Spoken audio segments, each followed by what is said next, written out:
a bit more and cleaning it up just to avoid too much repetition. So now we've got the framed plan, the framed elevations. I've just taken any reference to the roof framing off this.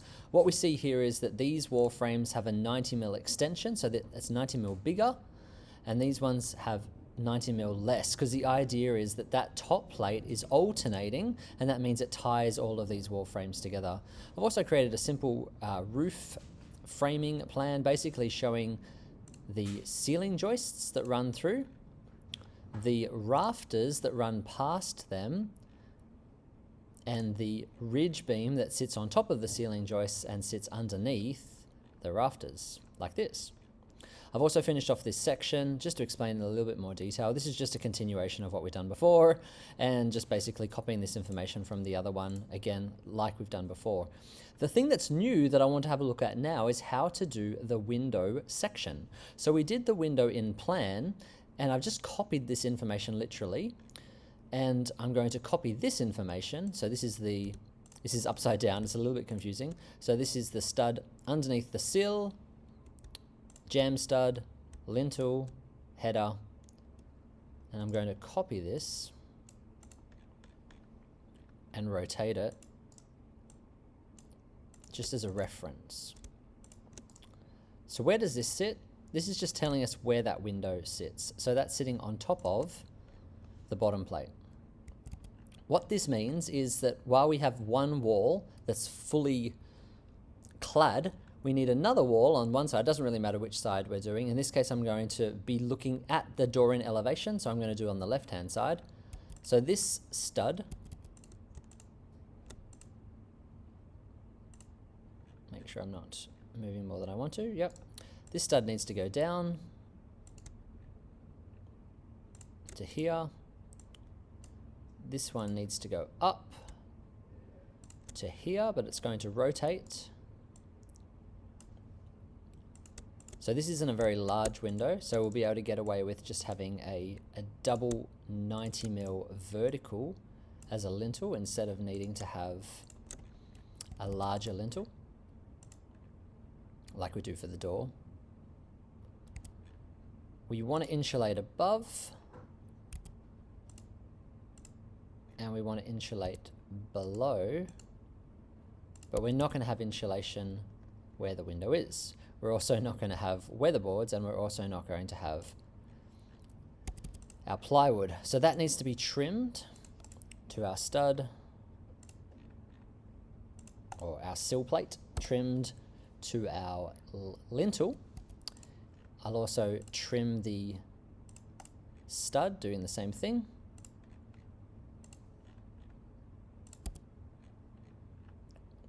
And I need to get rid of my weatherboard. Now, the weatherboard is actually still there. It's there in the distance. So in this case, I don't really want to get rid of it and destroy it.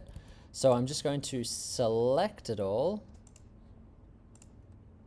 At the moment, just split it. And then once we've added the window, we'll see what we're going to see, what we're not going to see, and adjust accordingly. So how does it look? This is the detail that we got from Trend that's describing how that works. And this is the jam version that we created ourselves. Rather than starting from scratch, we're going to use the same idea of what we already did from the jam. So I'll rotate this up into place, because what we see is that the jam and the head are usually very, very similar. And then it's usually just the sill which we see a bit more variation in. So if I move this back into place,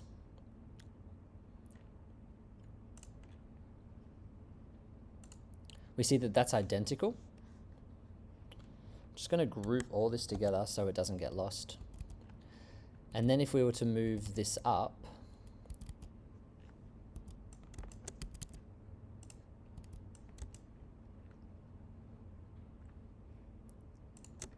we see that this one's a little bit different. So as to not be confused, I'm going to trace over this one and show how it's different. So let's move that away. Let's get it all the way out of the way. And we'll do the same thing. We'll just select these elements.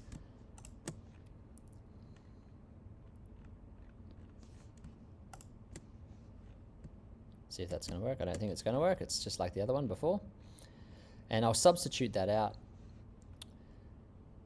Now I could do this, but I don't think in this case this is timber. I think this is the mechanism. So this is the aluminium section. So rather than doing that out of timber, just for ease, we'll just make this black for now.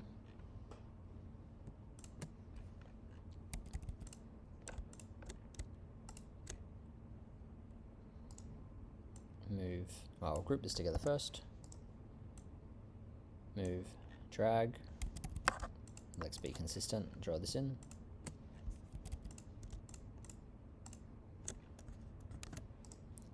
Move, drag, and in this case I'm going to line it up with that, and I'll delete the other bits that I don't want. So that shouldn't be there, that shouldn't be there, that shouldn't be there, but the rest stays. I'll get rid of this now and we'll move it into place. So where does it sit? I'm just keeping it all together to make sense of it. But as we talked about before, this sits, so the frame is on the sill, or more likely up 10 millimeters. So that'll be packed out. And this should sit so that the frame is down probably around 20 millimeters. Now, the detailing didn't actually tell us whether we needed 0 at the bottom and 30 at the top, but it told us that the frame opening was 30 mil larger than the window frame itself.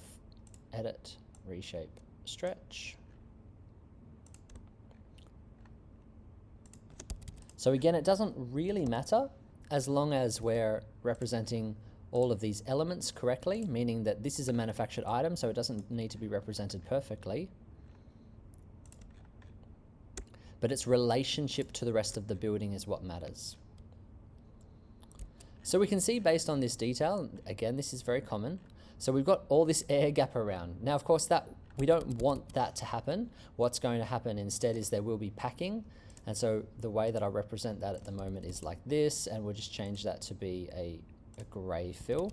Now, that packing might be hard plastic, it might be fiber cement. We generally want to allow a gap here. We're not going to pack that because we want there to be ability for this timber to move up and down slightly without putting pressure on the window. Now this could extend through if it needed to, that's not an issue, and of course we may need to do something just to pack that out as well.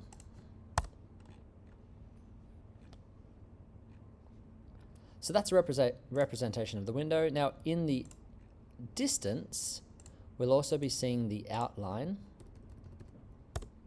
So let's make this thin.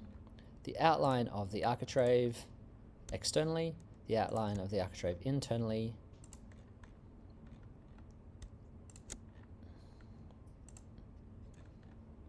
And if I want to be very consistent, there will be a few more lines here as well. So we'll see all of these lines in essence.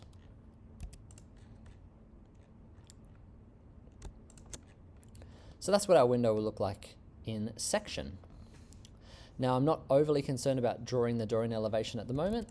That's not a requirement. We don't need to show, when we're drawing a section, we don't need to show what's in elevation, but effectively that's what we would see if we were seeing everything. So now we've got our plan, we've got our framing elevations. We don't have external elevations yet. We have our section, and then of course we can use our plan, our section, and if we wanted to, our framing elevations in order to represent the exterior elevations of the shed. Realistically, that's very easy, probably the easiest thing we've done so far. All this other stuff has been detailed construction, understanding of how each of the framing element works. And so we've gone way beyond just standard architectural drawing. We're doing what we could call shop drawings.